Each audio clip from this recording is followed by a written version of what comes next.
राजस्थान के कोटा शहर की खौफनाक घटना। जिंदगी एक पहिए की तरह है जो घूमता रहता है। जहां से चीजें शुरू होती है वहां पे वापस आके थम जाती है। बिल्कुल उसी राह पर, उसी मोड़ पर हमें फिर छोड़ देती है। क्योंकि जिंदगी का हर पल हमारे कर्म और नियति से जुड़ा हुआ होता है। ये कहानी राजस्थान के कोटा शहर से जुड़ी एक सच्ची घटना से प्रेरित किसी के असफल प्यार और प्रतिशोध की है। सपना, सलोनी और उनके मासूम दोस्तों की दास्तां है, जो समय के दुष्ट चक्र में फंस गए और उस मोड़ पर आके थम गए जहां मौत उनका इंतजार कर रही थी। राणा साहेब एक बहुत अमीर और आलीशान हवेली का मालिक था। उन्हें अपने से 10 साल छोटी उम्र की लड़की से प्यार हो गया था, लेकिन वो लड़की राणा साहब को अपने प्यार के मायाजाल में फंसा के उनकी जायदाद को छीन लेना चाहती थी। एक बार उस लड़की ने अपने प्रेमी के साथ मिलकर राणा साहब को मार मार कर जिंदा जमीन में गाड़ दिया। राणा साहब चीखे चिल्लाए लेकिन उस लड़की ने उनकी एक न सुनी। बाद में राणा साहेब में मरते मरते शाप दिया कि मैं किसी को नहीं छोड़ूंगा, हर प्रेमी को मार दूंगा। जिस तरह मेरे साथ धोखा हुआ है मैं हर प्रेमी को मिटा दूंगा, मैं सबको मिट्टी में मिला दूंगा। और राणा साहब की मौत हो गई। उन दिन के बाद वो जगह और वो हवेली शार्पित हो चुकी थी। वहां जो भी जाता था वो कभी भी वापस नहीं आ पाता था। आज भी राणा साहब की प्रेतात्मा वहां घूमती रहती है।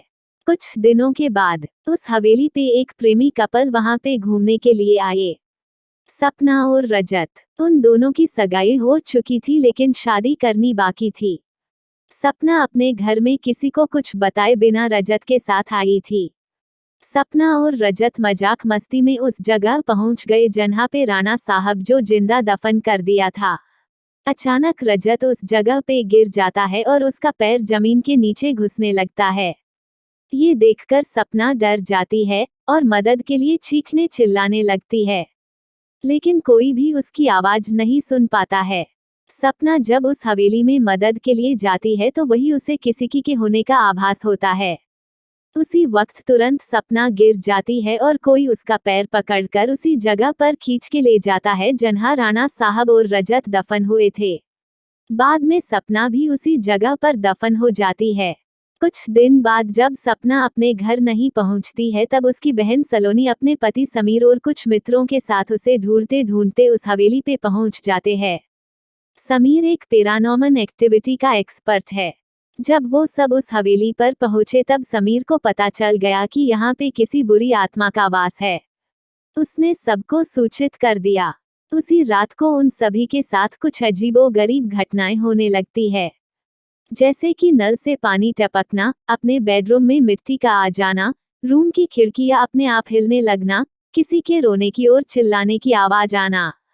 ये सब देखकर वो सभी डर जाते हैं और उनमें से एक भागने की कोशिश करता है, लेकिन राणा साहब की प्रेतात्मा उसे भी जिंदा दफन कर देता है। दूसरे दिन जब उन लोगों को पता चलता है कि उनका एक साथी गायब है, तब वो लोग और भी डर जाते हैं। लेकिन समीर बताता है कि हमें यहाँ से बाहर निकलना है तो हमें उस आत्मा को बुलाना होगा और उनसे पूछना होगा कि वो आखिर चाहती क्या है। डर के मारे सभी लोगों ने समीर की बात मान ली और आत्मा को बुलाने के लिए तैयार हो गई।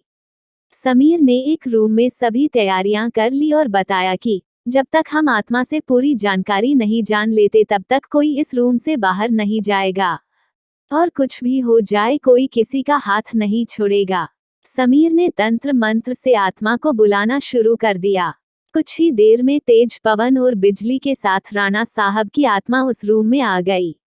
समीर ने उस आत्मा से बात की, आखिर तुम चाहते क्या हो? तो लोगों को क्यों मार रहे हो?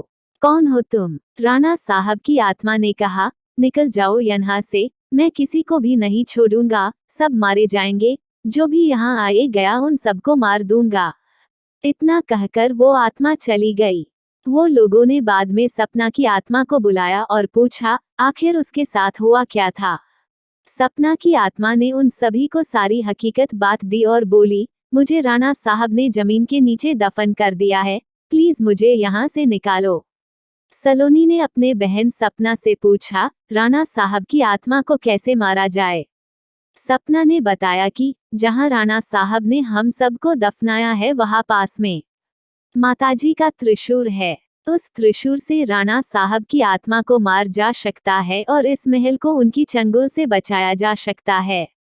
इतना कहकर सपना की आत्मा वहां से चली गई। समीर, सलोनी और बाकी दोस्तों लोग तुरंत उस जगह पे गए जहां राणा साहब को दफनाया गया था। राणा साहब की आत्मा ने उन सभी को त्रिशूल के पास जाने के लिए रोका, लेकिन सलोनी की भी तरह उस त्रिशूल के पास पहुंच गई और उसी त्रिशूल से राणा साहब पे वार किया।